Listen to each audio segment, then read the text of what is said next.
শিরক কাকে বলে? এক কথায় মনে রাখবেন, আল্লাহর যে ক্ষমতা আছে এই ক্ষমতা আর কারো আছে মনে রাখা শিরক। আর একবার বলবো, আল্লাহর যে ক্ষমতা আছে, যতটা শক্তি আছে, এই ক্ষমতা আরো কারো আছে, এটার নাম শিরক। আর বিদাত কাকে বলে? বিদাত মানে সেই নতুন জিনিস যেটা ধর্ম নয়, এটাকে ধর্ম মনে করা হয়। ধর্ম নয় ওটা, কিন্তু তাকে আমরা ধর্ম মনে করি। এবার বলি কিয়াম, না কোরআনে আছে না হাদিসে আছে, এটাকে ধর্ম মনে করা হয়, অত এটা বিদাত। এই বিদাত সম্পর্কে নবী কি বলেছেন? কুল্লু বিদাতুন দালালা, সমস্ত বিদাত ভ্রষ্টতা, পথভ্রষ্টতা।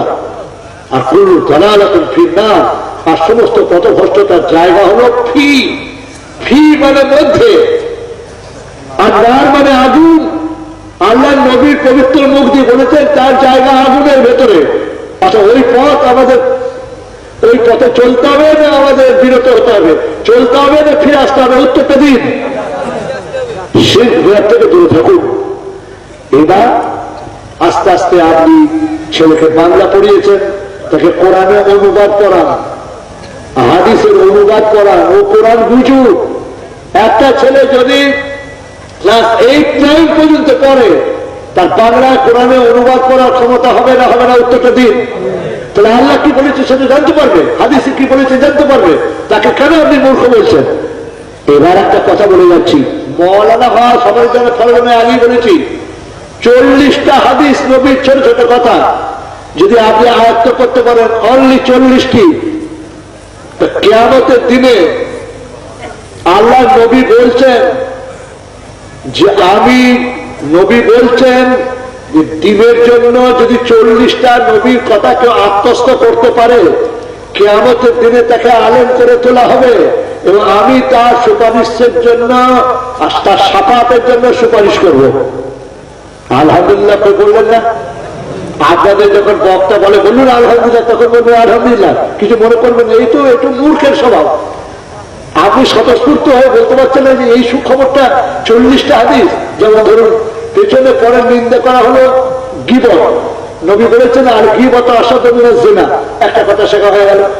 যে কোনো নবীর হাদিস আপনি ভেতরে ঢুকিয়ে দিলেন, সেই মতো কাজ করবেন। মায়ের পায়ের তলায় যান না, মাকে দুঃখ দেবেন না, ঠিক করে নিলেন, দুটো হয়ে গেল। কালা রাসূলুল্লাহ সাল্লাল্লাহু আলাইহি ওয়াসাল্লাম as-সালাতু মিফতাহুল জান্নাহ, নবী বলেছেন যে নামাজ হচ্ছে বেহেশতের চাবিকাঠি, তিনটে হয়ে গেল।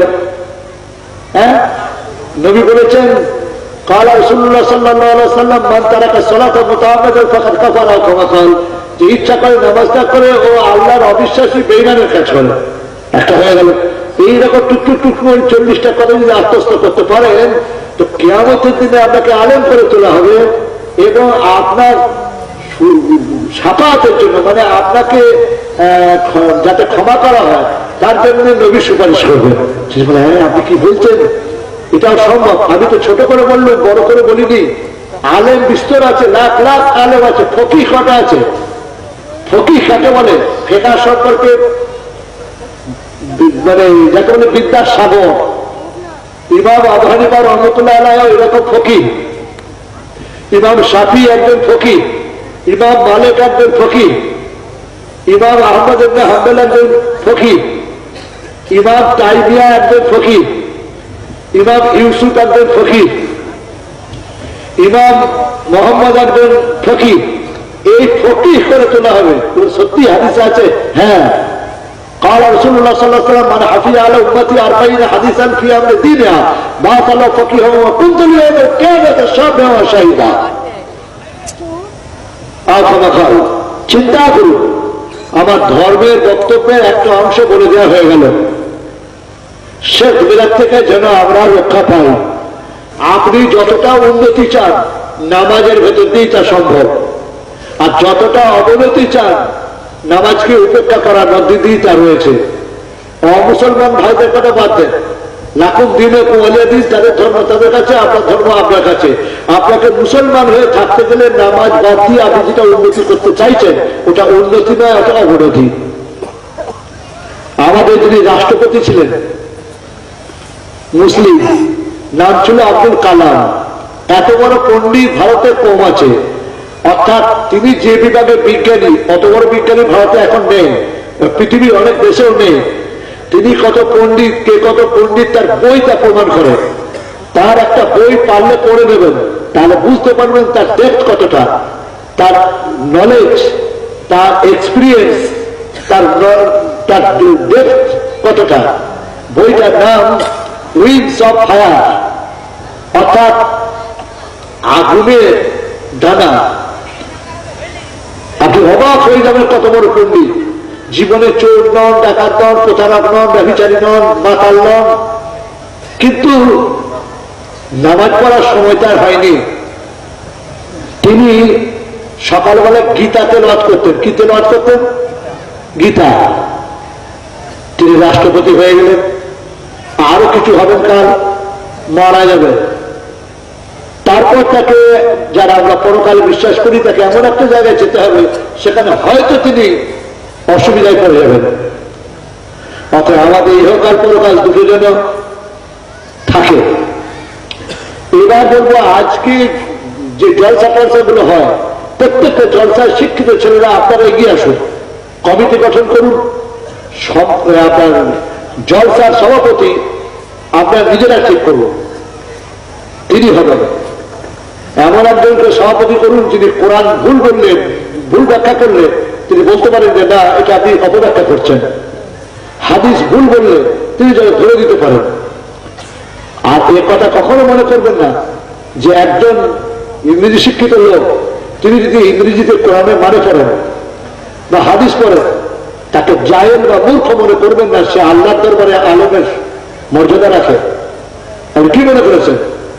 আপনি উর্দু মিডিয়াম পড়ে এলেন কোরআন, আর তিনি বাংলা মিডিয়াম বা ইংলিশ মিডিয়ামে কোরআন শিখে অনুবাদ করলেন, আপনি তাকে জাহেল বলে তিনি জাহেল হয়ে গেলেন?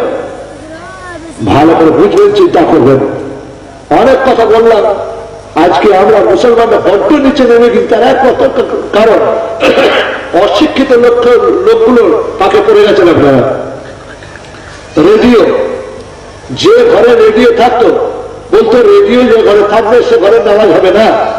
রেডিও একটা মেশিন, তাতে খবর দেয়, গান বাজনা হয়, খারাপটা খারাপ, ভালোটা ভালো। চাকু ছুরি, চাকু, তাতে মানুষ খুন করা হয়, আপেল কাটা হয়, চাকু না যায় হবে কেন? টিভি, টেলিভিশন, টেলিভিশনে নাপাক জিনিস দেখানো হয়। ছেলে পেলে যৌন চেতনাকে সুড়সুড়ি দেয়, তারা তাদের চরিত্রে অবক্ষয় ঘটে, এগুলো আমি সব স্বীকার করে বলছি। টিভি একটা আল্লাহর নিয়ামত। টিভিতে আপনি আপনার ছেলেকে যদি সারা ওয়ার্ল্ডটা ঘোরান, ক কোটি টাকা খরচা হবে খেয়াল করবেন। কিন্তু আপনি টিভিতে ঘরে বসে আগ্নেয়গিরি কাকে বলে দেখতে পাচ্ছেন। আপনি দেখতে পাচ্ছেন সারা বিশ্বের সবকিছু ঘরে বসে একটা বাক্সে। তাহলে এর মধ্যে অনেক কল্যাণ রয়েছে, আমরা তাকে খারাপ হিসাবে ব্যবহার করছি। আমি একটু আগে উদাহরণ দিচ্ছিলাম, ক্যামেরা।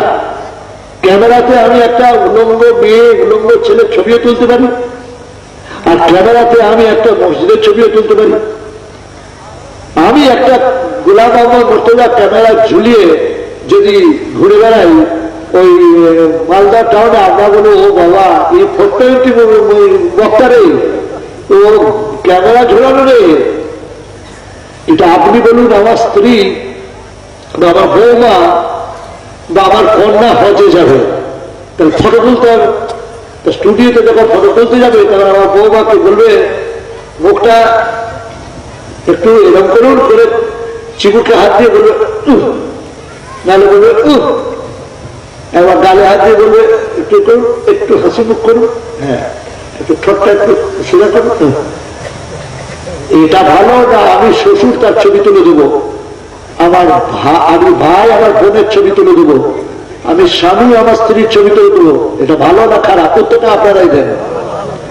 যা আপনি করতে যাবেন, সুদের হিসেব আল্লাহ নবী মানা করেছেন, সুদের সাথে কোন সম্পর্ক রাখা যাবে না। নবীর কথা প্রথম মাথায় করুন।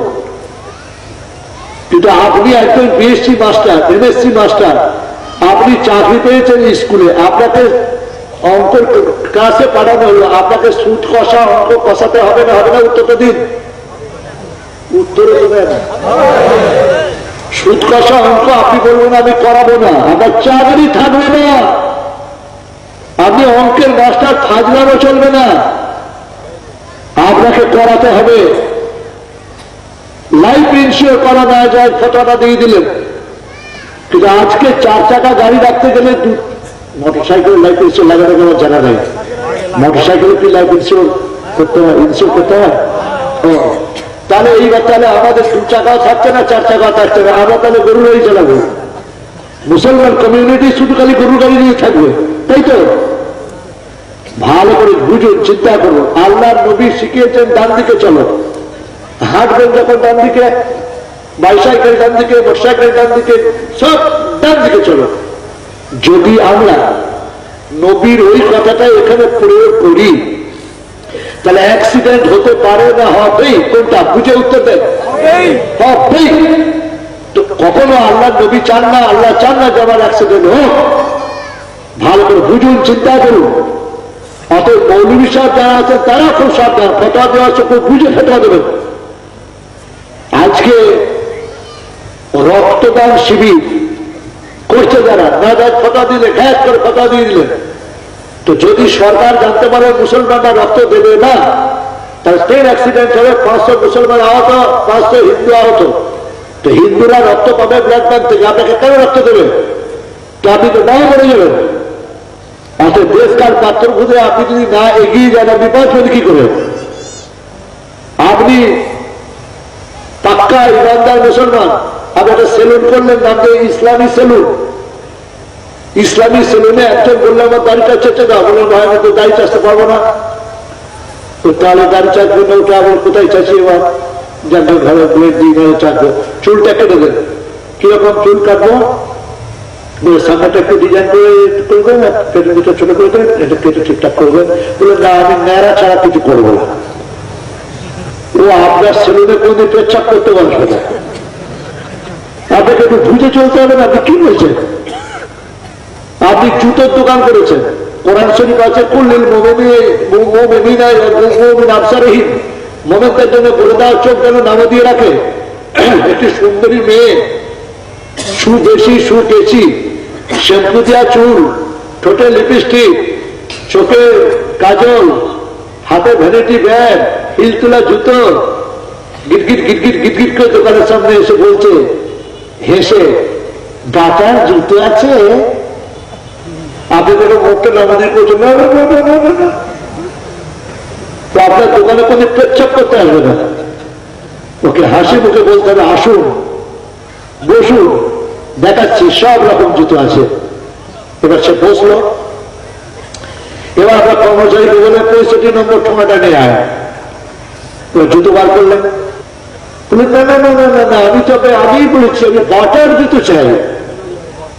আচ্ছা ঠিক আছে, আপনি পায়ে তো দেবেন? বলে না, আমি পায়ে দেবো না, আমি তো অন্য কিছু দিতে চাই না।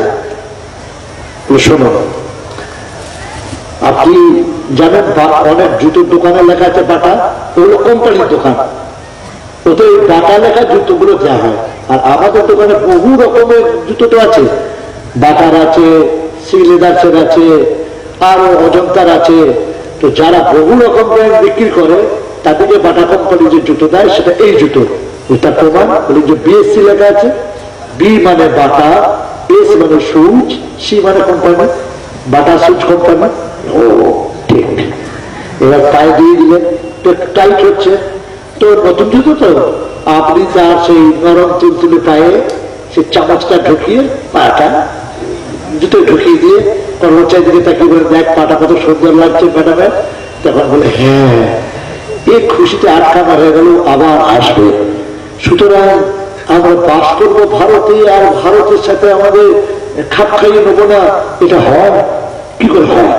রাজমিস্ত্রি আপনি একটা মানে মানে কন্ট্রাক্টর, আপনি কন্ট্রাক্ট নিয়েছেন একটা বিল্ডিং তৈরি করে দেবেন, তার বাড়ি সহ আরো অনেক কিছু করবেন।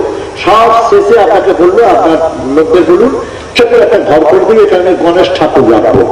বললে আমি তো ভাই পরেশগার মুসলমান, আমি তো ঠাকুর করার ঘর তৈরি করবো না। সে রেগে বলবে সালা সুরের বাচ্চা, তুই করবে না তো কোন বাবা করবে রে?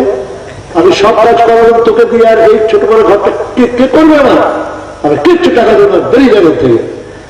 আমি ঘরটা করে দেবো আর আমি বেইমান হয়ে যাবো, আমি মুসলমান থেকে বেরিয়ে যাবো। না। সুতরাং ভালো করে বুঝে পদক্ষেপ নেন। পর্দা, পর্দা ইসলামের ফরজ, কিন্তু কোরআনে যা আছে মুখমণ্ডল ফেস, এটা আল্লাহ পারমিশন দিয়েছেন। আর হাত আর পায়ের ডগা আল্লাহ পারমিশন দিয়েছেন। আমরা মৌলভী সাহেবরা, মৌলানা সাহেবরা, ইমাম সাহেবরা তারা যদি উল্টো কথা বলেই থাকেন, এটা আমরা নাও মানতে পারি। আমি কোরআনের খেলাফ চলছি কি না এটা দেখতে হবে। কোরআন বলছে মা জহারা মিনহা, অর্থাৎ যেগুলো মুখমণ্ডল হাত পা এটা জায়েজ আছে। সুতরাং আমার মেয়েকে আমি ইউনিভার্সিটি পড়াবো, আমার এখন প্রশ্ন আমার মাথায় কাপড় দেবো কিনা। আল্লাহর নবীর আইনে, আল্লাহর আইনে মাথার কাপড় দেওয়া এটা আমাদের ইসলাম ধর্মের জরুরি। অ্যাডাল্ট মেয়ে মাথায় কাপড় দেবে, কিন্তু আজ আমাদের মগজে ঢুকে গেছে মাথায় কাপড় দেওয়া অসভ্যতা, মাথায় কাপড় দেওয়া গর্বটা। বিলকুল তা নয়। মনে রাখবে হসপিটালের নার্সগুলো মাথায় যে একটা দেয়, কি বলে ওটাকে, একটা কি দেয় মাথায়, এতে ওদেরকে খারাপ লাগে না। মনে রাখবে উকিলরা যে পড়ে একটা আলখাল্লা মতো পড়ে, ওদের সম্মান তাতে কমে না। আমি একটা উদাহরণ দিচ্ছি। মাদার টেরেসা মারা গেলেন। মাদার টেরেসা মারা গেলেন, তিনি নোবেল প্রাইজ পেয়েছেন। মাদার টেরেসা খ্রিস্টানদের একজন, তিনি হচ্ছেন একজন মানে ধর্ম প্রচারিকা। তো তিনি যখন মরলেন প্রায় 100 বছরে কি 99 কি 100 যাই হোক, তার মাথার চুল একটাও কাঁচা ছিল না, সব সাদা পাট। তার একটি চুলও কি দেখা যেত? আমি জিজ্ঞেস করছি আপনাদের যারা ফটো দেখেছেন বা তাকে চাক্ষুষ দেখেছেন, তার একটি চুলও কি দেখা যেত? যেত না। অত আমেরিকা, ইংল্যান্ড, ফ্রান্স, জার্মানি আপনি কে দেখবেন আমার কথা সত্য কি মিথ্যা, সেখানে যারা সন্ন্যাসিনী, যারা প্রিস্টের কাজ করে, যারা ধর্ম প্রচার করে, তাদের আপনার মাথার চুল পুরো ঢাকা, তাদেরকে খারাপ লাগে না, কেউ অসভ্য বলে না। যারা কোর্টে ওকালতি করে, মেয়ে মহিলা, তাদের ফুল হাতা জামা না হাফ হাতা জামা দয়া করে বলবেন? আমি জিজ্ঞেস করছি। ফুল হাতা, তাদেরকে অসভ্য বলে না, খারাপ বলে না। কিন্তু আমরা গরিব মুসলমান খেতে পাই না, আমাদের যখন কিছু দেখে এরা ছোট লোক। কিন্তু যখন ওই ডাক্তার, ইঞ্জিনিয়ার, প্রফেসর যখন হয়ে আপনি ফুল হাতা জামা পরবেন, আপনাকে কেউ ছোট লোক বলতে পারবে না। আপনি মোহাম্মদ রাসূলুল্লাহ সাল্লাল্লাহু আলাইহি ওয়াসাল্লাম আইনকে ভেতরে বুকে ঢুকে ফেলুন, আপনি কোরআন হাদিসকে মাথায় মগজে ঢুকিয়ে ফেলুন, আপনি পথ চলুন, আপনার কোন জায়গায় বাধা আসবে না। আজকে কায়দা করে আপনি দেখুন, রাস্তায় বাঁ দিকে চলা, যেখানে যেখানে ইংল্যান্ড শাসক ছিল সে জায়গায় সব বাঁ দিকে চলা আইন করে দিয়েছে। বাস স্ট্যান্ডের দরজাগুলো, গাড়ি, 4 চাকা গাড়ি, 4 হুইলস গাড়িগুলোর ওই সিস্টেম করে দিয়েছে। তো সারা ওয়ার্ল্ডটা আপনি ঘুরুন, আমি যতটা ঘুরেছি তাই আমার অভিজ্ঞতাতে বলছি, বহু বহু রাষ্ট্রে এখনো ডান দিকে চলার রেওয়াজ আছে। আপনি বিশ্বাস করুন, বহু জায়গায় ডান দিকে চলার রেওয়াজ আছে। এবং গাড়ির দরজাগুলো ঠিক সেইভাবেই, স্টিয়ারিং গুলো ঠিক সেইভাবেই তৈরি করা আছে। কিন্তু এরা মানে ইসলামের সঙ্গে একটা বড় টক্কর চলছে।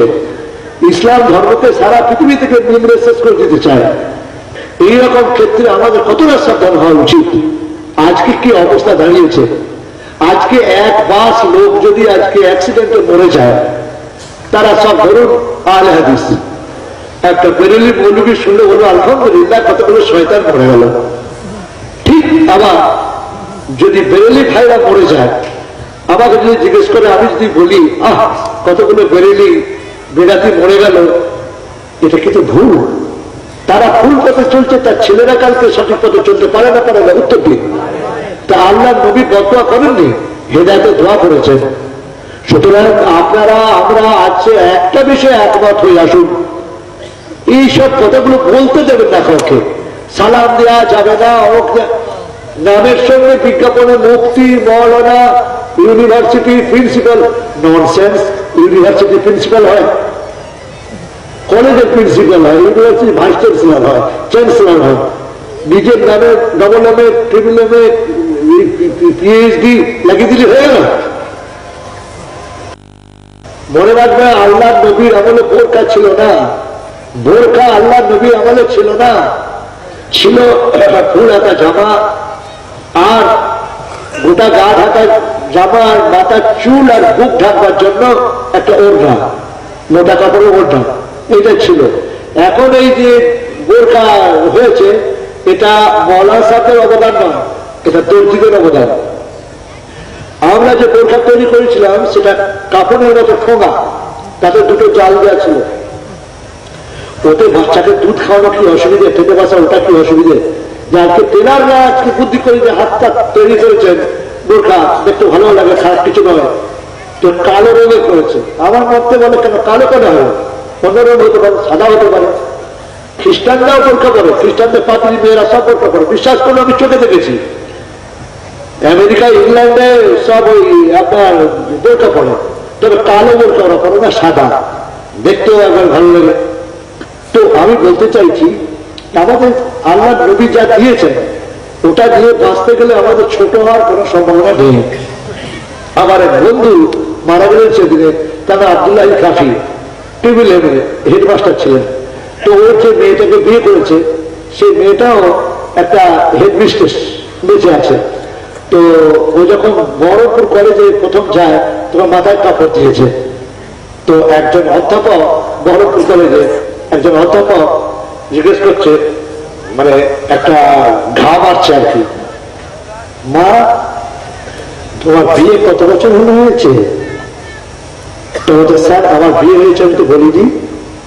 ও তোমার বিয়ে হয়নি? আমি মনে করছি বিয়ে হয়েছে, মাথায় কাপড় দিয়েছ। বলে, স্যার আমি মুসলিম, মুসলিম মেয়েদের মাথায় কাপড় দিতে হয়।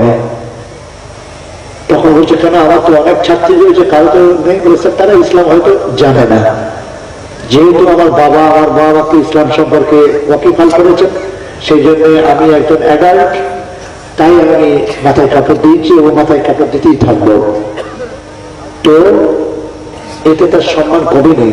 সে এম এ পাস করেছে, সে বিএড পাস করেছে, সে এখন রিটায়ার হয়ে গেছে, এখন পেনশন পাচ্ছে। তো তার স্বামী আব্দুল্লাহ কাপি মারা গেল, মাত্র কয়েক মাস হলো মারা গেল। তো ভাই, এতক্ষণ পর্যন্ত আমি যা বললাম তার সারমর্ম হচ্ছে এই, কোরআন আর হাদিসকে আপনার ছাড়া যাবে না। আপনাদের জানতে হবে নবী আমানত দিয়েছেন, আল কোরআন আমাদের এই আমানত রক্ষা করতে হবে, খেয়ানত করলে হবে না। আর হাদিসকেও আমাদের সামনে রাখতে হবে। এবারে মতভেদী জিনিসগুলোকে আপনি একটু ম্যানেজ করবেন, যাতে সাপও মরে লাঠিও না ভাঙে। ইসলাম ধর্ম কত উদার, আপনি চিন্তা করুন। সুরের গোশত খাওয়া হারাম, কোরআন শরীফে আছে, ইন্নামা হাররামা আলাইকুমুল মাইতাতা ওয়াদ দামা ওয়া লাহমাল খিনজির ওয়া মা উহিল্লা বিহি লিগাইরিল্লাহ। আমার এই কথাটা একটু আমার দিকে তাকিয়ে শুনুন। এর মানে নিশ্চয়ই তোমাদের জন্য হারাম করে দেওয়া মরা জিনিস। আমরা কেউ খাই না মরা ছাগল, মরা মোষ, মরা হরিণ, আমরা কেউ খাই না। আল্লাহ দামা রক্ত হারাম, এও আমরা রক্ত খাই না। লাহমাল খিনজির শুয়োরের গোশত আমরা কেউ খাই না। অতএব আপনাকে চিন্তা করতে হবে, ইসলাম ধর্ম উদার, ইসলাম ধর্ম আপনার কি বলবো চলনশীল, চলে, প্রগতিবাদী ইসলাম। আপনি এমন অবস্থায় করেছেন যে দুদিন হরতাল, দোকান খোলা নেই, আপনি বিদেশ থেকে এসেছেন, খাবার কোথায় কিনতে পাচ্ছেন না, শেষকালে আপনি দেখছেন এবার আমি ক্ষুধায় মরে যাব। মিটমিট করে আলো জ্বলছে, আলো ধরে চলতে চলতে গিয়ে বললো, দাদা কে আছেন, আমার একটু খাওয়া, আমি মরে যাব। তখন এসে বললো, আপনি তো দাঁড়িয়েওয়ালা মুসলিম, আমি খ্রিস্টান, আমার বাড়িতে খাবেন? বলে হ্যাঁ। বলে আমার খাবার বলতে শুধু শুয়োরের মাংস রান্না আছে, এই শুয়োরের মাংসটা খাওয়া চলবে না, চলবে না, আপনার আন্দাজে উত্তর দিন। বিলকুল হালাল, ওর জন্য হালাল, ওর জন্য হালাল। ও নিজের জান বাঁচিয়ে দেওয়ার জন্য যদি একটু খেয়ে নিয়ে জান বাঁচিয়ে ফেলতে পারে, একবারে হালাল হালাল হালাল। যদি ওটা না খেয়ে ও উপোস দিয়ে মরে যায়, আত্মহত্যার গুনাহ হবে, সুইসাইডের গুনাহ হবে। অতএব যখন যে পরিস্থিতি আসবে, পরিস্থিতির সাথে আমরা মোকাবেলা করতেই হবে। সুতরাং আজকে আমরা গোড়া যেন না হই। হিন্দুরা বলে আমাদের বেদে সব আছে, ঋগ্বেদ, সামবেদ, যজুর্বেদ, সব। ঠিক মুসলমানরা বলে আমাদের কোরআনে সব আছে। সব কি করে থাকবে? কোরআনে সব আছে, তাহলে হাদিসে কি আছে? কোরআনে আছে রুকু করার কথা, ওয়ার খাও আর রাখে ঈদ। রুকুটা কেমন করে করবো? কোরআনে নেই, ওটা নবীর কাছে শিখতে হবে। সেজদা করার কথা আছে, সেটা কেমন করে করবো? হাদিসের নবীর কাছে শিখতে হবে। কোরআনে হাদিসে সব আছে, গোলামি কেন করবেন? তাহলে আমি একটা হাদিসের কথা আপনাদেরকে স্মরণ করাচ্ছি। আল্লাহ নবী একজন সাহাবীকে প্রশাসক করে পাঠাচ্ছেন, যাও অমুক জায়গায় চলে যাও। উটের উপরে চেপে গেছেন সাহাবী, নবী তার পাশে পাশে উপদেশ দিতে দিতে যাচ্ছেন, হে সাহাবী, তুমি যে শাসক হয়ে যাচ্ছ সেখানে কোনো সমস্যা এলে কি করবে? তিনি বললেন, যে কোনো সমস্যা আসুক আমি আল কোরআন থেকে সমাধান করব। নবী বললেন আলহামদুলিল্লাহ। শুনতে পাচ্ছেন? নবী কি বললেন? আলহামদুলিল্লাহ। এবার নবী জিজ্ঞেস করতে, যদি কোরআনে না পাও? এই কোরআনে না পাও এই কথার মানে আমি ইন্টেলেকচুয়াল ছেলেদের জিজ্ঞেস করছি, এই নবীর এই কথাটা কি প্রমাণ হয়? কোরআনে সব আছে না নেই? Yes, right you are. তখন হে আল্লাহ নবী, যদি কোরআনে না পাই তা আমরা হাদিস থেকে সমাধান করব। আবার বললে আলহামদুলিল্লাহ। তারপরে বলছেন, যদি হাদিসেও না পাও? তা হাদিসে সব আছে না নেই? কি উত্তর হতে পারে? চুপচাপ, সব নাও থাকতে পারে। হ্যাঁ, তখন বলছে, হুজুর বলছেন, হযরত নবী সাল্লাল্লাহু আলাইহি ওয়াসাল্লাম বলছেন, যদি হাদিসে না পাও? বলে হুজুর যদি কোরআনেও না পাই হাদিসেও না পাই তখন আমার জ্ঞান বুদ্ধিকে কাজে লাগাবো। বলে আলহামদুলিল্লাহ। এবার বলুন, আমরা যে রোজা রাখতে শুরু করি কোনটা সুন্নত অনুযায়ী, চাঁদ অনুযায়ী না পাঁজি অনুযায়ী? উত্তরটা দিন। চাঁদ অনুযায়ী। গুড। এবার আমরা 50 জন লোক চাঁদে বাস করছি, সেখানে অক্সিজেন তৈরি হচ্ছে, আমরা চাঁদি বাস করছি, চাঁদি পায়খানা করছি, চাঁদি পেচ্ছাপ করছি, চাঁদি বল খেলছি, চাঁদি আমরা বাস করছি। তাহলে আমরা কি দেখে রোজা শুরু করব বলুন? তাহলে দেখা যাচ্ছে হাদিসে এটা নেই। তখন আমাদের ওলামায়ে দ্বীন কোরআন হাদিসকে সামনে করে যেটা ফয়সালা করবেন, বাস দ্যাট উইল বি ফাইনাল। আজকে কি বক্তব্য দরকার আছে ভালো করে শুনুন। কি হযরত নবী মুহাম্মদ সাল্লাল্লাহু আলাইহি ওয়াসাল্লাম সম্পর্কে যারা প্রশ্ন করে, এই প্রশ্নের উত্তরগুলো আমরা এড়িয়ে যাই কেন?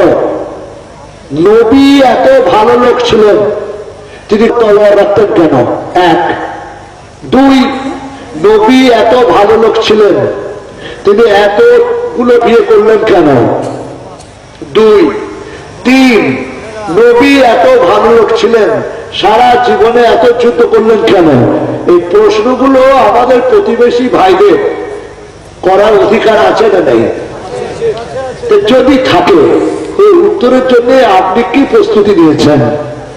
আপনার মেয়ে এমএসসি পড়ছে, আপনি প্রাইমারি স্কুলে মাস্টারমশাই, আপনি গ্র্যাজুয়েট। আপনার মেয়ে জিজ্ঞেস করছে, আব্বা হযরত মুহাম্মদ ভালো লোক? আপনি বলে অবশ্যই তিনি ভালো লোক, তো কেউ ভালো লোক হবেন। নবী বলে গেছে হাদিসের মধ্যে, বিবিদিকে মারবার জন্য, ছেলেদিকে মারবার জন্য একটা ছড়ি ঘরের সামনে টাঙিয়ে রেখো। এই কথাটা নবীর কি বলা ঠিক হয়েছে? আমরা কি ছাগল যে আমাদেরকে মারবার জন্য ছড়ি টাঙিয়ে রাখতে হবে? এই কথাটা আপনার এমএসসি ছাত্রী ওই মেয়েটার প্রশ্ন বাবার কাছ থেকে করার অধিকার আছে না নেই বলুন? এই উত্তরটা কে বলে? হয় আপনাদের দিতে হবে, নাহলে কারোর কাছ থেকে জানতে হবে। প্রশ্ন করতেই পারেন যে আলম তারা খাই মফাল আরব্বকা বিআসহাবিল ফিল, যে যখন আব্রাহাম মক্কা ধ্বংস করতে এসেছিল তখন আল্লাহ টয়রার আবাবিল ছোট ছোট পাখি পাঠিয়ে দিয়েছিল, সেই পাখিরা কাপড় খুলে দিতে সব ধ্বংস হয়ে গিয়েছিল। তো আফগানিস্তানকে এসামা মারল বুশ কোম্পানি লিমিটেড, এসামা মারলো, আফগানিস্তান গুড়িয়ে গেল। কত ছেলে, কত মেয়ে, কত কচি, কত কাঁচা মারলো, শুধু মেরে জীবন্ত খালে ভরে দিয়ে মাটি চাপা দিল বুলডোজার দিয়ে। ওই আল্লাহর একটা পাখিও তো নামলো না। টয়রার আবাবিল কোথায় গেল? টয়ার মানে পাখি, আবাবিল মানে চাতক, চলো কই? তাহলে কি আল্লাহ নেই না পাখিগুলো মরে গেল? কি এইসব প্রশ্নগুলোর উত্তর কেন আমরা ভাবি না? অনেক কিছু ভাববার আছে।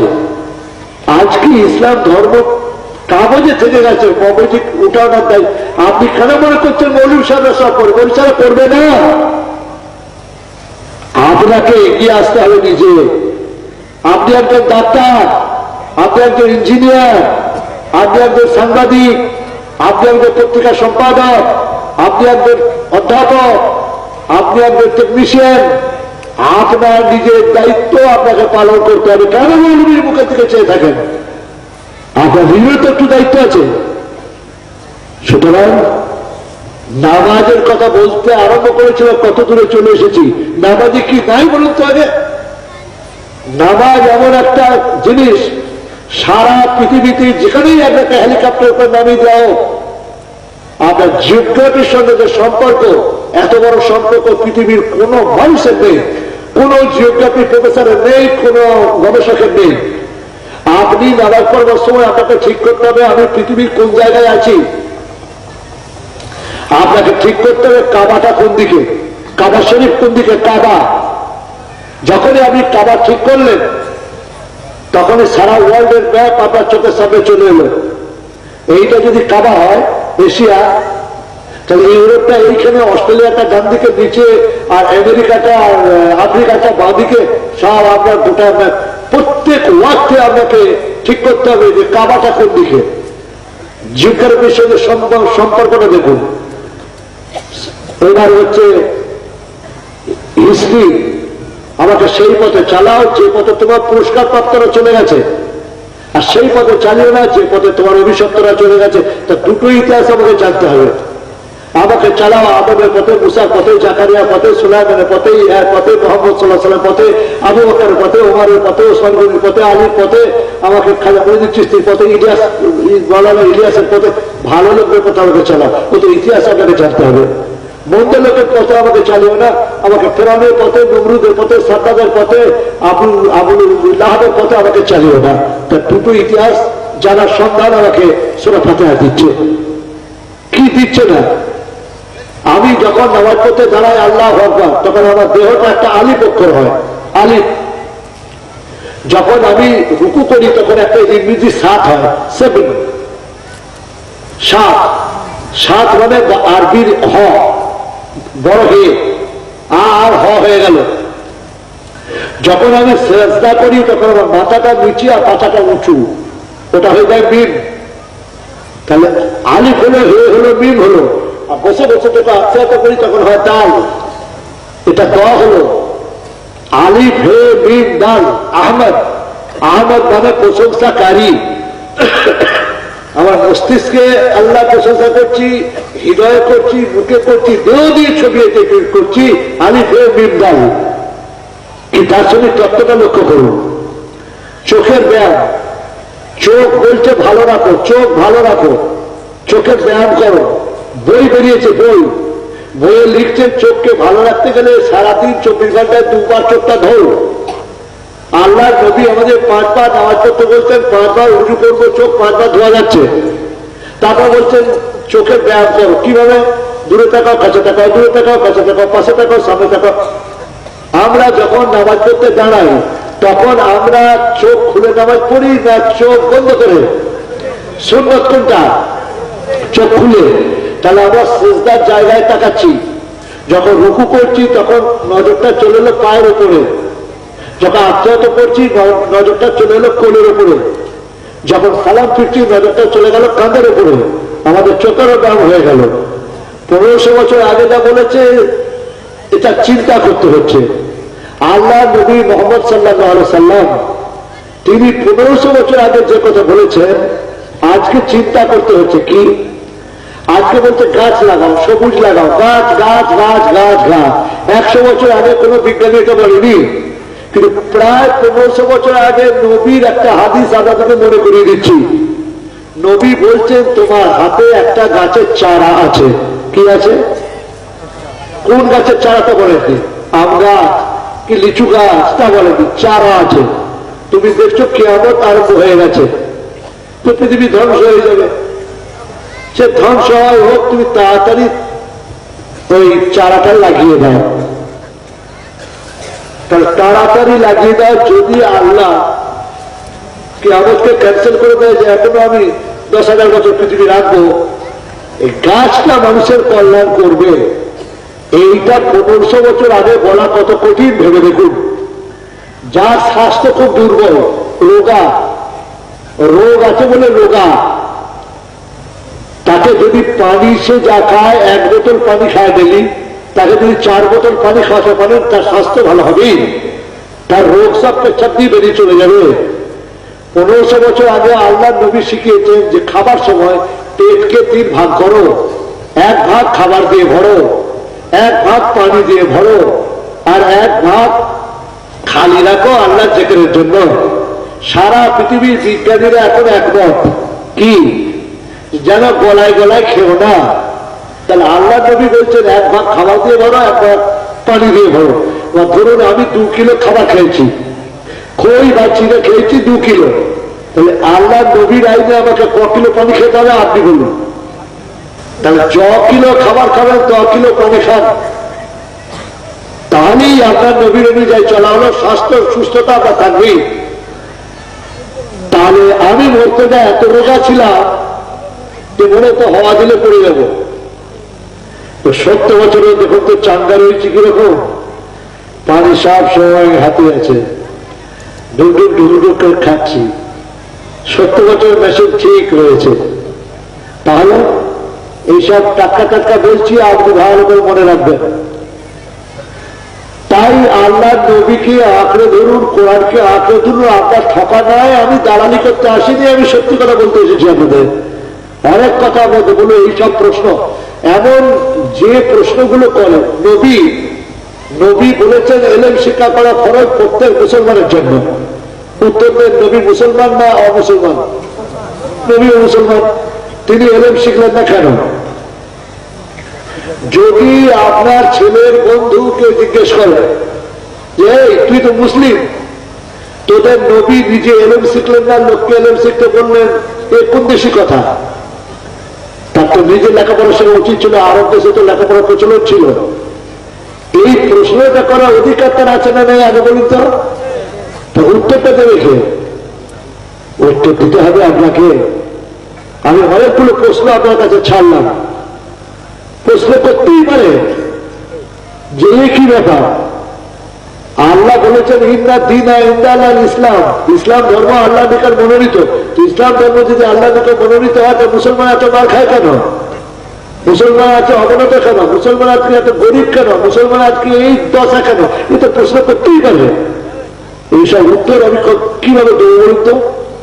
আচ্ছা, অন্তত 2-1টা তো উত্তর দিতেই হয়। একটা উত্তর দিচ্ছি, আল্লাহর নবী লেখাপড়া শেখেননি নয়, শিখতে দেওয়া হয়নি। আমি 2টো ছেলেকে ডাকলাম সামনে থেকে, ভাই তুমি মাগরিবের নামাজ পড়েছো? বলে না। কেন পড়েনি? আমি নামাজ পড়ি না। মুসলমান বটি, আমি বছরে 2টো নামাজ পড়ি, ঈদ আর বকরিদ। এই ইচ্ছা করে নামাজ পড়েনি, গোনা হয়েছে না হয়নি? উত্তর আপনি দিন, গোনা হয়েছে। আর একটা ছেলেকে বলছি, ভাই আপনি মাগরিবের নামাজ পড়েছেন? বলে না। কেন? দেখুন আমি 5 ওয়াক্ত নামাজি, পুলিশ আমাকে ধরে নিয়ে গিয়েছিল, আমার নামে মিথ্যা ভুল রিপোর্ট দিয়েছিল, দিয়ে আমাকে পুলিশ ধরে নিয়ে গিয়েছিল আসরের নামাজের আগে। আসরের নামাজ আমাকে পড়তে দেয়নি। আমি বললাম আমার ছেড়ে দিয়ে আমি মাগরিবের নামাজটা পড়ি, দিয়ে আমাকে আবার বাঁধবে। তো আমাকে বেঁধে রেখিয়ে দিল, আমাকে আসরের নামাজ পড়তে দেয়নি, মাগরিবের নামাজ পড়তে দেয়নি। আপনি আন্দাজে নয়, মৌলবি না হয়ে উত্তর দেন, গোনা হয়েছে না হয়নি? গোনা হয়নি। তা নবী লেখাপড়া শেখেননি নয়, তাকে শিখতে দেওয়া হয়নি। কে দেয়নি? আল্লাহ সব। তিনি দেখলেন যদি মোহাম্মদকে লেখাপড়া শেখায়, তার 2-1টা মাস্টারও যদি থাকে, সে দাবি করে বলবে I am senior to Mohammad, because I am teacher of Mohammad. আমি মোহাম্মদকে লেখাপড়া শিখে মানুষ করেছি, অর্থাৎ মোহাম্মদ যত বড়ই হোক, বাবা আসাল্লাহ কেল্লা রামাতাল্লাহ আলমী যতই থাক, আমি কিন্তু মোহাম্মদ চেয়ে বড়, I am senior to Mohammad, because I am teacher of Mohammad. এ কথা বলার রাস্তা আল্লাহ রাখলেন না, যে আমি মোহাম্মদকে এমন জ্ঞান দেবো, এমন শিক্ষা দেবো, এমন এলেম দেবো, তাকে কোনো মানুষের কাছে কোনো শিক্ষার দরকার হবে না, নাম্বার 1। নাম্বার 2, যদি মোহাম্মদ সাল্লাল্লাহু আলাইহি ওয়াসাল্লাম আমাদের মতো লেখাপড়া শিখতেন, তাহলে একটা সাহিত্যিক হতেন। ফলে যারা খ্রিস্টান ইহুদি বা নবীর বিরোধী পৃথিবীতে যারা আছে তারা অত্যন্ত সহজে বলতে পারত যে হযরত মুহাম্মদ আরবি ভালোই জানতেন, সাহিত্যিক লোক, কোরআন মোটামুটি যা লিখেছে খুব খারাপ হয় নাই, মাঝারি গোচর হয়েছে, এটা আল্লাহর বাণীর পরিবর্তে মোহাম্মদের বাণী হয়ে যেত। সেই জন্য মোহাম্মদ সাল্লাল্লাহু আলাইহি সাল্লামকে সম্পূর্ণ নিরক্ষর রাখা হয়েছে, কিন্তু তাকে হাইলি এডুকেটেড করা হয়েছে একবারে ওহী দিয়ে। যদি বলেন কিরকম, একটা ঘটনা, নবীকে একদিন জিজ্ঞেস করলো তুমি যে মেরাজে গিয়েছিলে এই মিথ্যা কথাগুলো কেন ছড়াচ্ছ, আর তুমি যে এখান থেকে জেরুজালেমের মসজিদে নামাজ পড়লে, আকসা মসজিদ অর্থাৎ ওই ইয়েতে আপনার জেরুজালেমে, এখন যেটা ইসরায়েল, তো এই মিথ্যা কথা কেন বলছি? উনি বলে মিথ্যা নয়, সত্যি আমি আকসা মসজিদে নামাজ পড়েছি। এবং এই আপনার মেরাজের কথা কোরআনে আছে, সুবহানাল্লাযী আসরা বিআবদিহি লাইলাতান মিনাল মাসজিদিল হারামে ইলাল মাসজিদিল আকসাল্লাযী বারাকনা, কোরআনে রয়েছে, আপনারা পড়ে দেখে নেবেন, 15 পারায় আছে, দেখবেন, দেখে নেবেন। তো নবী সাল্লাল্লাহু আলাইহি সাল্লাম বললেন যে আমি সত্যিই বলছি আমি জেরুজালেমের মসজিদে নামাজ পড়েছি। তখন সবাই বললে একটা চাল চালা হোক, বলি কি? সবাই আমরা জানি যে মোহাম্মদ সিরিয়া টিরিয়া গেছে, কিন্তু জেরুজালেম যায়নি। তাতে ওকে বলতে বলা হোক যে জেরুজালেমের মসজিদের কটা থাপ, কটা জানালা, কটা দরজা বলুন। তাহলে মোহাম্মদ তুমি যদি সত্যবাদী হও তাহলে আমরা তোমাকে নবী বলে মেনে নেব, মুসলমান হব। আর যদি মিথ্যাবাদী হও তাহলে তুমি সমাজের কলঙ্ক। তো বলো তো যে জেরুজালেম মসজিদে তুমি নামাজ পড়েছো সেখানে কটা থাম আছে? উনি বললেন আমি বলতে পারবো না। আচ্ছা, আপনারা তো জলসায় অনেকক্ষণ বসে আছেন, কটা রড লাইট আছে আপনারা গুনেছেন? কেউ গুনে? যে বাড়িতে আপনি বাস করেন দোতলায় ওঠানামা করেন, সিঁড়িগুলো কেউ গুনে? নবী একটা আল্লাহ ধ্যানে নামাজ পড়ে তিনি ওসব দেখতে যাবেন কেন? তখন তারা বলে এই তো প্রমাণ হয়ে গেল তুমি মিথ্যাবাদী। তখন নবীর মনে খুব দুঃখ হলো, তা তখন গালাগালি দিতে চলে যাচ্ছে। নবীর মনটা খুব খারাপ হলো, হে আল্লাহ আমি উত্তর দিতে পারলাম না, অত সত্যি আমি নামাজ পড়েছি। তখন কিন্তু টেলিভিশন আবিষ্কার হয়নি, 1500 বছর আগে টেলিভিশন আবিষ্কার হয়নি, বিশেষ করে কালার টিভি তো ছিলই না। নবীর সামনে তখন জেরুজালেম মসজিদটা ধরা হলো। নবী দেখছেন এই জায়গাতে তো আমি নামাজ পড়েছি, একদম চোখের সামনে দেখতে পাচ্ছেন। তখন নবীর সব লোকদের ডাকলেন, বললো শোনো তোমরা ঘুরে এসো, আমি উত্তর দেবো। বলে লোডশেডিং হলে যেমন আলো আসে আর চোখ হয়ে যায়, দেবো বলছে যায়। বলে বলো, বলে কি জানতে চাও? বলে কটা থাম আছে? নবীর থাম ঘুরে ঘুরে বললেন এত। জানালা কটা আছে? বলছে এত। দরজা কটা আছে? বলছে এত। তখন জিজ্ঞেস করছে সব শেষে জিজ্ঞেস করতো আমাদের, বলে হবু চাচা গেছিল হবিব। বলে হবিব শেষকালে তুমি কিন্তু পরিবর্তন দেখেছো? বলে হ্যাঁ, রং করেছে নতুন রং। ও বলুন রং কি? থামগুলো রং বলতে বলো। বলে হ্যাঁ মোহাম্মদ, রং কি? থামগুলো? বলে এই রং। জানালাগুলো কি রং? বলে এই রং। তখন কি হবু চাচা হয়েছে? বলে হ্যাঁ। তো মুসলমান হবে কি? বললে জাদুকর, জাদুকর, দূর থেকে দেখতে পাচ্ছে, দূর থেকে দেখতে পাচ্ছে, পালিয়ে গেল। তো দেখা যাচ্ছে নবী সাল্লাল্লাহু আলাইহি ওয়াসাল্লামকে যে ইলম দেওয়া হয়েছিল, আচ্ছা ধরুন একটা ছেলে কখনো তাজমহল দেখেনি, তাকে যদি টিভিতে তাজমহলের ভেতর ওপর ডান পাশ বাঁ পাশ পেছন দিক দেখিয়ে দেওয়া হয়, তাজমহল সম্পর্কে একটা ক্রিস্টাল আইডিয়া, একটা স্বচ্ছ ধারণা তার হবে না? হবে না? উত্তর দিন। তা মুহাম্মদ সাল্লাল্লাহু আলাইহি ওয়াসাল্লামকে এমন শিক্ষা দেওয়া হয়েছে জিবরাইল মারফত সরাসরি একবারে ওহী দিয়ে, এবং এইভাবে স্বপ্নে এইভাবে জানিয়ে তাকে পণ্ডিত করে দেওয়া হয়েছে। এইবার ওই উত্তরটা তাহলে কি হলো? নবী লেখাপড়া শেখেননি না শিখতে দেওয়া হয়নি? নবী যখন মায়ের পেটে, তখন তার বাপকে তুলে দেওয়া হলো, মৃত্যু হয়ে গেল, বাপ লেখাপড়া শেখাতে পারলেন না। নবী যখন মায়ের কোলে, তখন তাকে তায়েফে আল্লাহ পাঠিয়ে দিলেন, অর্থাৎ সেখানে পুষতে দেওয়া হলো। তাহলে এখানেও লেখাপড়া শেখার ব্যবস্থা নেই, আর তায়েফে লেখাপড়া জানা কোনো লোক ছিল না, সুতরাং তায়েফে লেখাপড়া শেখা সম্ভব হলো না। এইবার যখন নবীকে দেশে নিয়ে আসলো, আল্লাহ দিনের অভাব, এত অভাব দিলে যে নবীকে তখন আপনার ওই লেবারের কাজ করতে লাগলেন। পয়সার বিনিময়ে পয়সার বিনিময়ে তাকে লোকে কাজ করতে হলো, মানে মজদুরি করতে হলো, তখন তাকে নবুয়ত দেওয়া হয়নি। তারপর নবী সাল্লাল্লাহু আলাইহি ওয়াসাল্লাম চাকরি পেলেন, খাদিজার আন্ডারে চাকরি পেলেন, তাতেও নবী সাল্লাল্লাহু আলাইহি ওয়াসাল্লামকে তখন নবুয়ত দেওয়া হয়নি। তারপরে মা খাদিজা রাদিয়াল্লাহু আনহার সাথে তার বিয়ে হলো। দেখা যাচ্ছে এত কাণ্ড হলো, লেখাপড়া শেখার কোনো সুযোগ বার করতে তিনি পারেননি। একটা নবী লেখাপড়া শেখেননি নয়, তাকে শিখতে দেওয়া হয়নি। উত্তর শেষ। তলোয়ার কেন রাখতেন? অতএব নবী তলোয়ার রাখতেন মানে নবী গুন্ডাদের মতো তলোয়ার রাখতেন না। আমাদের ভারতের পাশে একটা দেশ আছে, তার নাম নেপাল। সেই নেপালে প্রত্যেকটা অ্যাডাল্ট পুরুষ তার একটা ভুজালি রাখে কাছে। আপনারা কি ভুজালি কাকে বলে জানেন? ভুজালি জানেন? ছোড়া। এটা মানুষ খুন করার জন্য নয়, ওটা তাদের ট্র্যাডিশন, ওটা ওখানকার সংস্কৃতি। আরব দেশে কয়েক রকমের মানুষ ছিল। এক রকমের হলো মুসলমান, এক রকম হলো খ্রিস্টান, এক রকম হলো ইহুদি, আর এক রকমের হলো অগ্নি পূজক। এই প্রত্যেকটা মানে অ্যাডাল্ট প্রাপ্তবয়স্ক পুরুষে একটা করে তারা তলোয়ার রাখত। এই তলোয়ার রাখাটা কোনো মানুষ খুন করার জন্য নয়, আত্মরক্ষার জন্য বলতে পারেন, ট্র্যাডিশন রক্ষা করার জন্য। নবী সাল্লাল্লাহু আলাইহি ওয়াসাল্লাম ছিলেন খুব দয়ালু, নবী সাল্লাল্লাহু আলাইহি ওয়াসাল্লাম ছিলেন খুব সফট হার্টেড লোক।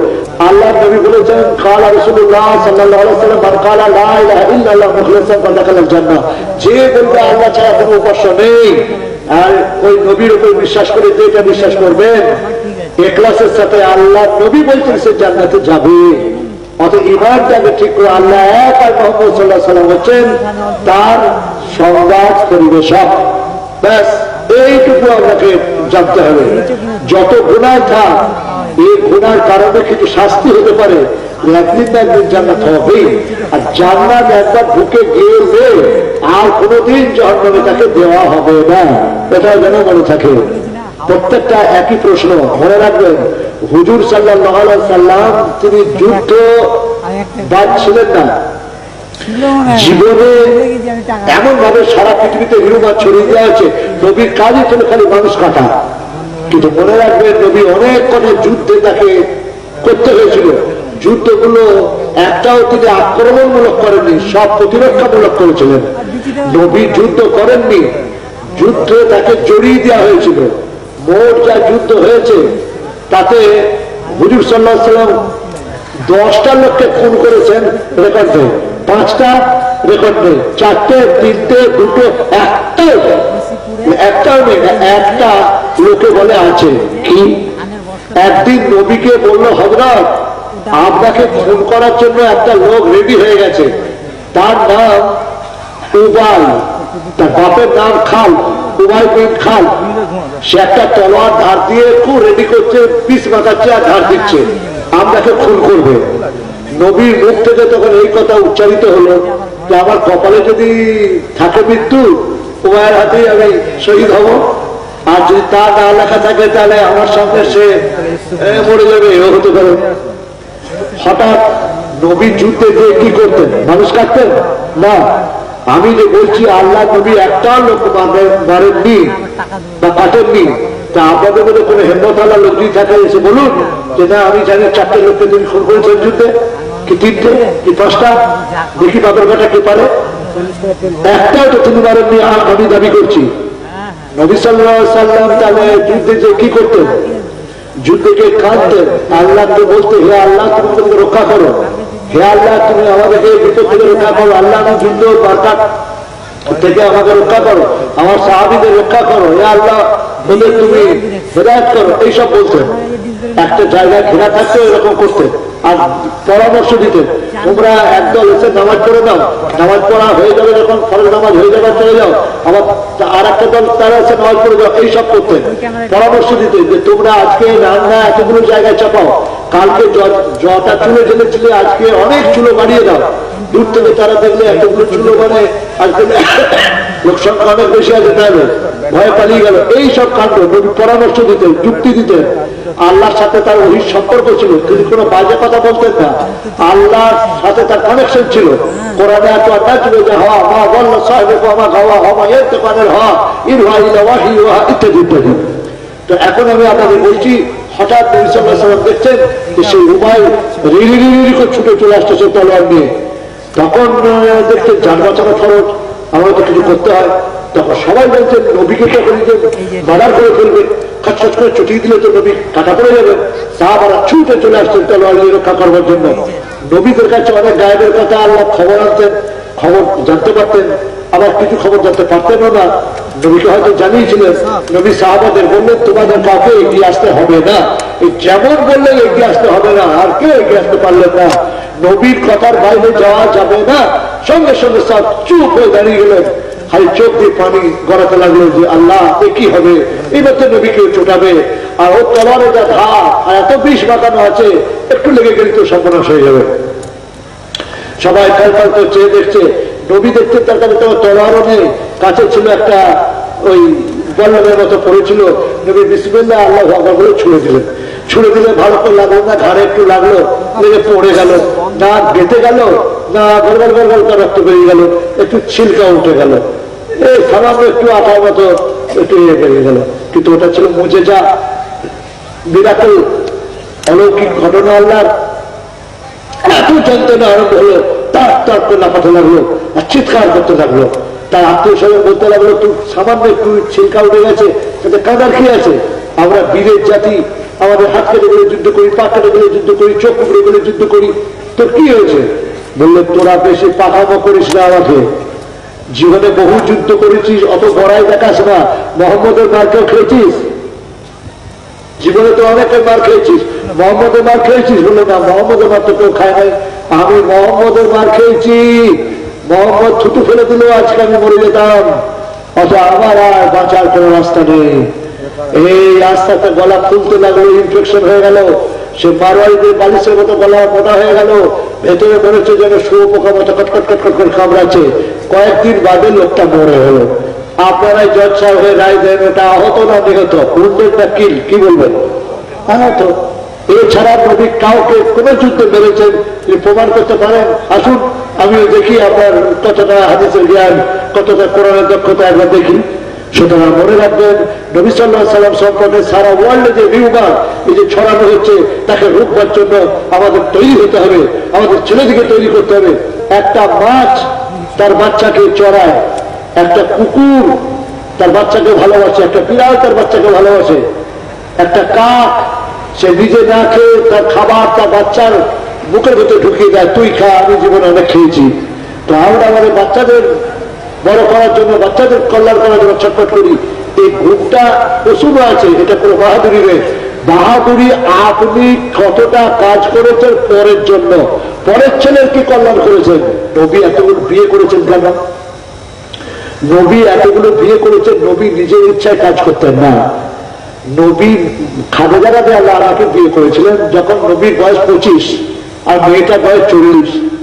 আপনি গোটা পশ্চিম বাংলার একটা লোক খুঁজে বার করতো যে 25 বছরের একটা ইয়াং ছোকরা, একবারে সুন্দর, যাকে বলে বিশ্ব সুন্দর, এত সুন্দর লোক একটা আধ বুড়ি বিগত যৌবনে একটা কুস্ত্রী মেয়েকে বিয়ে করে, এটা দেখাতো। তাকে নিয়ে 25 বছরের জীবন কাটালো, বাচ্চা কাচ্চা যা হলো হলো। তারপরে নবী বাকি বিয়ে করে টপ করে ফেললেন। আল্লাহর হুকুম অনুযায়ী তিনি করেছেন। যতগুলো বিয়ে করেছে সব বিধবা, একটি ছাড়া সব বিধবা। একটি মেয়ে যেটা কুমারী, সেটা এত ছোট যে এটা একটা আশ্চর্যজনক ঘটনা। বুখারী হাদিসে আছে যে নবীদের স্বপ্ন সত্য হয়, মনে রাখবেন। নবী স্বপ্ন দেখলেন যে ওপর থেকে একটা লাল কাপড়ে জড়ানো কি নামছে। নবী স্বপ্নের মধ্যে দেখছেন, কাপড়টা খুলে দেখছেন আয়েশা বলে একটা মেয়ে শুয়ে আছে, তার বাপের নাম আবু বকর। নবী বুঝতে পারলেন এই তো অদ্ভুত স্বপ্ন, এই স্বপ্ন মেয়েটার সাথে আমার বিয়ে হবে। একটা 6-7 বছরের মেয়েকে বিয়ে করবো, কিন্তু একটা অসম্ভব ব্যাপার। মনে রাখবেন, পৃথিবীটা হচ্ছে পরীক্ষার জায়গা, আর দুনিয়া মাঝরাতের আখেরা, এটা নবীর কথা, খাও খামা খান। তো ছোট মানুষদের ছোট পরীক্ষা, বড় মানুষদের বড় পরীক্ষা, নবীদের পরীক্ষা বড়। সেজন্য আল্লাহ প্রত্যেক নবীকে অমানবিক পরীক্ষাতে পাশ করা করিয়েছেন। অমানবিক বলছি, অন্যায় অমানবিক নয়, ন্যায় অমানবিক। তাকে জানিয়ে দেওয়া হলো তুমি আয়েশাকে বিয়ে করো। আয়েশা তো একবারে কচি, আরে 6-7 বছর মেয়েকে আমি বিয়ে করবো, ওকে নিয়ে কে সামালবে, কি অদ্ভুত ব্যাপার। বিয়ে করানো হয়ে গেল, তাহলে একটা কচি মেয়ের রূপে মুগ্ধ হয়ে নবী বিয়ে করে ফেললেন। এসব কথা সত্য নয়। মনে রাখবেন, আয়েশা রাদিয়াল্লাহু আনহার একটা কঠিন অসুখ হলো মক্কাতে। আয়েশা আর নবী সাল্লাল্লাহু আলাইহি ওয়াসাল্লাম এদের অত্যাচারে চলে গেছেন মদিনায়। অসুখটা এমন জোরদার হলো, টাইফয়েডের মতো অসুখ। এই ওষুধ তখন ওঠেনি। আমি মর্তজা যখন ছোট ছিলাম, যাদের টাইফয়েড হতো তারা মরে যেত, তখন ওষুধ ওঠেনি। আর যদিও বাঁচত, কেউ কানে কালা হয়ে যেত, কেউ চোখে অন্ধ হয়ে যেত, কেউ পা হাত শুরু হয়ে যেত, এসব হতো। এখন ওষুধ উঠে গেছে। এমন একটা রোগ আয়েশা রাদিয়াল্লাহু আনহা হলো, চামড়ার হাড় আর চুলগুলো উঠে হয়ে গেল টাক টাক। তখন নবী সাল্লাল্লাহু আলাইহি সাল্লাম দেখলেন ওর বয়স 9 বছর হয়েছে। নবী আল্লাহর ইঙ্গিতে বললেন যে ওকে আমার ঘরে দিয়ে যাও। অসুস্থ, তাই তার মা তাকে সাজিয়ে গুছিয়ে যেমন পালন দিলেন। সে ঝিরঝিরে, হাত ঝিরঝিরে চামড়া সার ওই 9 বছরের কিশোরী নবীর বাড়িতে গেলেন। আল্লাহ নবীর দোয়ার বরকতে তার রোগ ভালো হয়ে গেল। রোগ ভালো হয়ে যাওয়ার পর শরীর স্বাস্থ্যটা ঠিক হলো বটে, কিন্তু চুলগুলো তো টাক হয়ে গেছে। আস্তে আস্তে ফুটফুটে চুল হলো। যখন যেদিনে বিয়ে নবীর ঘরে এসেছিলেন, পেছন দিকে এক গোছা চলছিল, ব্যাপারে সব টাক হয়ে গিয়েছিল। ওইটা খুব সুন্দরী বলা হবে না অসুন্দরী, উত্তরটা দিন। কিন্তু আল্লাহর ইচ্ছা এটা। এইবার সেই মেয়ে সুস্থ হয়ে দেখা গেল এত স্মরণ শক্তি, নবী হাদিস গুলো মুখস্থ করতেন, কোরআনের হাফেজের মতো মুখস্থ করতেন, আবার শোনাতেন, আবার নবী শুনতেন, আবার ঠিক করতেন। মা আয়েশাকে যদি বিয়ে না করতেন তাহলে ইসলাম ধর্ম পরিপূর্ণ হতো না।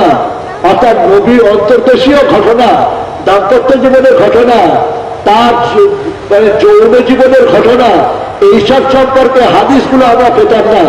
অর্থাৎ ইসলামের সেক্সোলজি থেকে, পরিপূর্ণ সেক্সোলজি থেকে আমরা বঞ্চিত হতাম। অতএব মা আয়েশাকে বিয়ে করার প্রয়োজন ছিল। নবী সাল্লাল্লাহু আলাইহি ওয়াসাল্লাম এইটা ছাড়া যত বিয়ে করেছেন সব বুড়ি, আধ বুড়ি, পৌনে বুড়ি, সব বিধবা, সব বিধবা, সব বিধবা।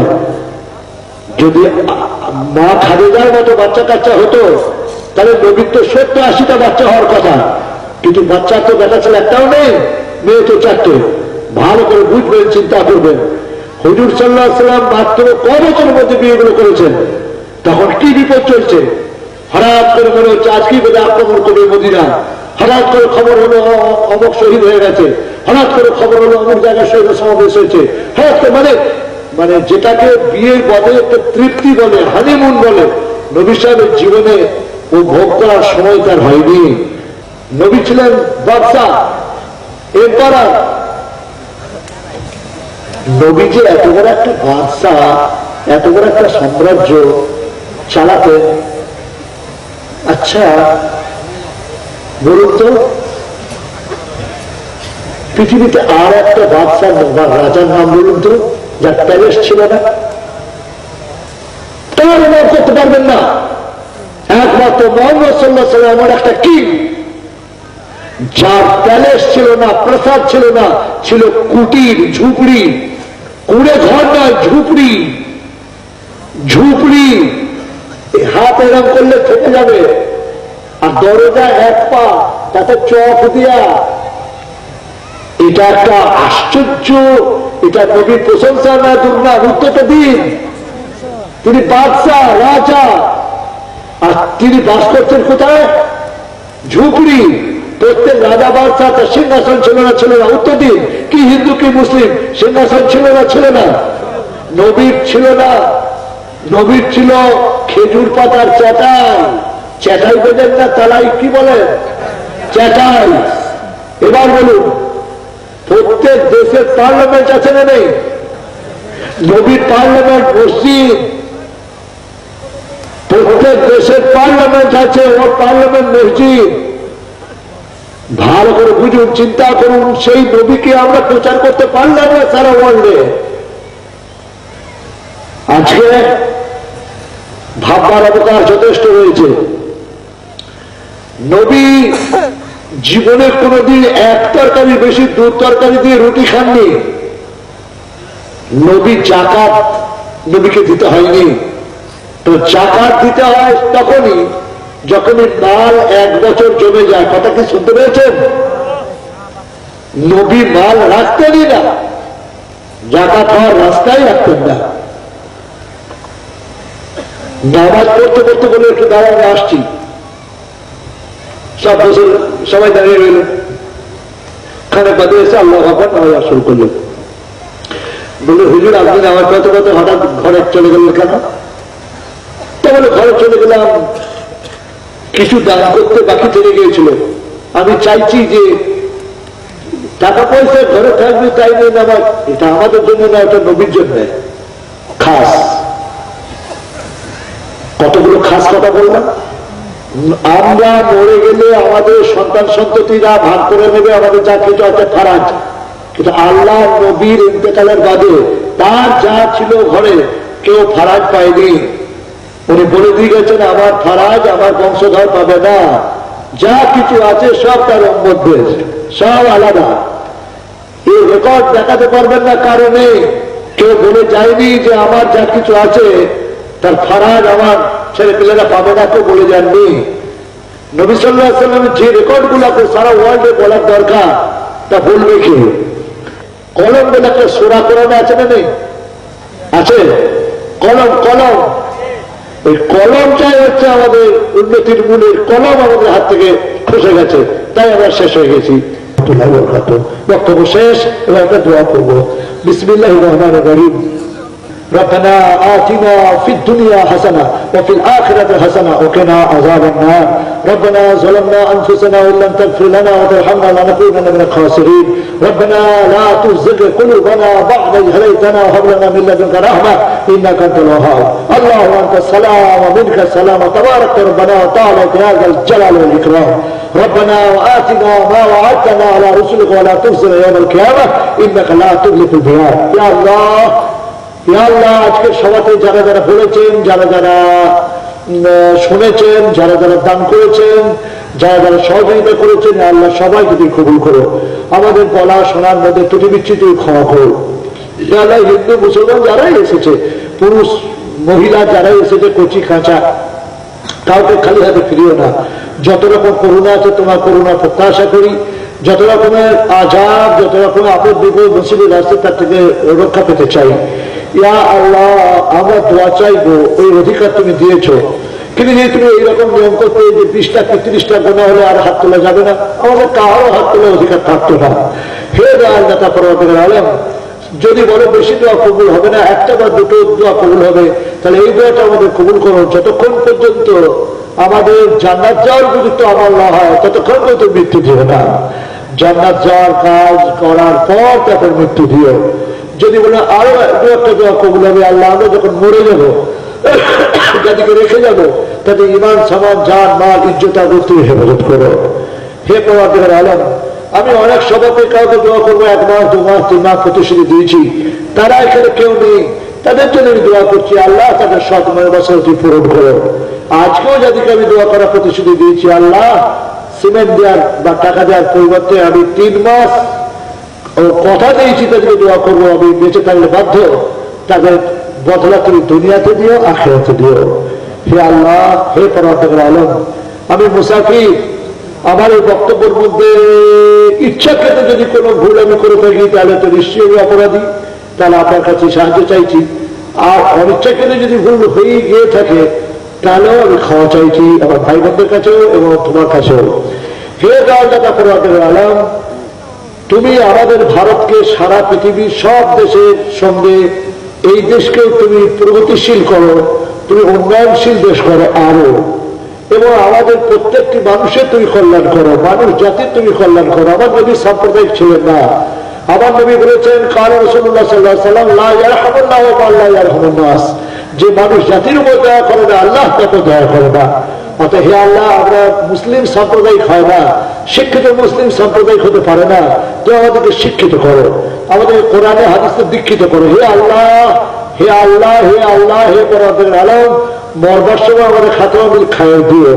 সারা পৃথিবীর সমস্ত মাদ্রাসা মসজিদগুলোকে তুমি কবুল করো, সমস্ত ইউনিভার্সিটি কলেজ ছাত্রগুলোকে তুমি আল্লাহ তোমার রাস্তায় গ্রহণ করো। ইয়া আল্লাহ তাবলীগী মেহনতকেও তুমি কবুল করো। ইয়া আল্লাহ তারা দিনের জন্য তাহরিরি ক্ষেত্রে লিখিত খেদমত করছে তাদেরও তুমি কবুল করো।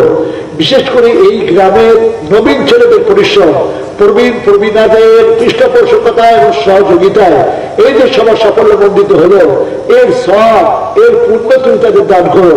শিরক বিদআত থেকে তুমি বাঁচিয়ে এবং সৎ পথে চলবার তুমি তৌফিক দান করো। আমাদের পরে যারা জন্মাবে হে আল্লাহ তাদের জান মাল ইজ্জত আবরুত তুমি হেফাজত করো। আর আমি মুসাফির দোয়া করছি, যে বই লিখতে গেলে আমাকে জেলে যেতে হলো, আমাকে জেলের ভাত খেতে হলো, আমার হাতে হ্যান্ডকাপ পড়লো, আমাকে হাইকোর্টে উঠতে হলো, আমাকে পুলিশ খুঁজে বেড়ালো, আমার ঘর রেড হলো, এত কাণ্ড হলো, যে বই লিখতে গিয়ে আমার এত কষ্ট হলো, সেইগুলো এই উদ্দেশ্যে যদি কেউ নিয়ে থাকে আমি বলবো লোককে পড়তে দেবো। তা আমি দোয়া করছি সে সেটে হোক আর 20 টাকা করে হোক আর 10 টাকার করে হোক, আমি দোয়া করছি যাদের ঘরে বই ঢুকেছে বা ঢুকবে তাদের ঘরে যেন তোমার রহমত এবং তোমার করুণা ঢুকে যায়। সাল্লাল্লাহু তাআলা আলা খায়রি খালকিহি মুহাম্মাদিন ওয়া আলা আলিহি ওয়া সাহবিহি আজমাইন বিরহমাতিকা ইয়া আরহামার রাহিমিন। আসসালামু আলাইকুম ওয়া রাহমাতুল্লাহি।